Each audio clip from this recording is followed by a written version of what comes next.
د سحر له خوا نه سیکس کول ولې ډېر مهم وي او هغه خلک چې د سیکس ډېر شوقیان وي نو د سحر له خوا نه د سیکس وکړي او په دغو ګټو دې ځان اخته کړي. سلام ګرانو لیدونکو، هیله ده چې روغ جوړ او د صحت جامې او پر تن وي. زه یو ځل بیا ستاسو په خدمت کې د یو نوي ویډیو سره حاضر یم. هیله ده چې د پام وړ مو وګرځېږي. تر هر څه دمخه باید یادونه وکړم، که زموږ چینل مو نه وي سبسکرایب کړی نو زموږ چینل سبسکرایب کړئ او په خوا کې ورسره د ګمري نشان ووهئ.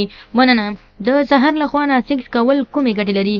که غواړئ چې د دغو ګټو څخه ځان خبر کړئ نو د ویډیو تر پایه راسره اوسئ. اکثره خلک په ډېر وخت یعنې ډېر هغه خلک چې په 100 کې 90% دي هغه د شپې له خوا نه سیکس کوي، خو د دغو ګټو څخه بیا دوی نه وي خبر، خو خپل ځان خاص خوشحاله ثابتوي او خوشحالي خپل ځان ته ورکوي، خو د آینده ژوند په قصه کې نه اوسېږي.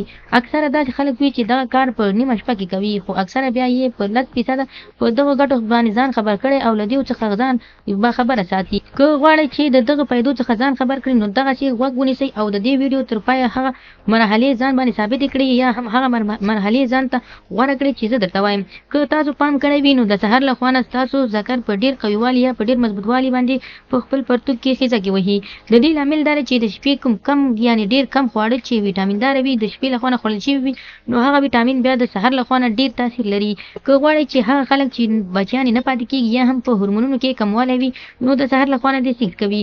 د شپې دې دومره طاقتور خواړه نه خوري لکه څومره چې زه ورته وایم، یعنې که متوسط خواړه هم چېرته وخوړل شي د شپې له خوا نه چې یوه مڼه هم وخوړل شي نو د سحر له خوا نه به یې مثبت دومره غټه فایده وي چې په ذهن کې به هم ستاسې نه وي راغلي.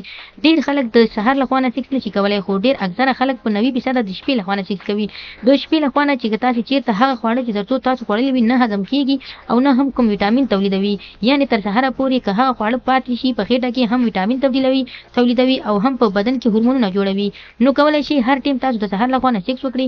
د کومو خلکو چې ماشومان نه کېږي یعنې د ښځې ماشومان نه کېږي د هغوی په معنوي کې کمزوروالی وي یا هورمونونه ختم وي او یا هم پلاستیکونه نو تاسو کولی شئ چې د سحر له خوا نه سیکس وکړئ. د سحر له خوا نه تر ټولو بهترینه وخت دی، یعنې هغه خلکو لپاره دغه بهترین وخت دی کوم خلک چې د بچیو خاوندان نه وي او هورمونونه کمزوري وي، ویټامین دار نه وي یا ویټامین یې کمزوری وي نو کولی شي د سحر له خوا نه یو ځای والی وکړي. نو خدای دې وکړي ملګرو چې زموږ د ویډیو څخه غلط مطلب وانخلي، زموږ ویډیو لایک کړئ، شیر کړئ او زموږ چینل هم سبسکرایب کړئ. مننه.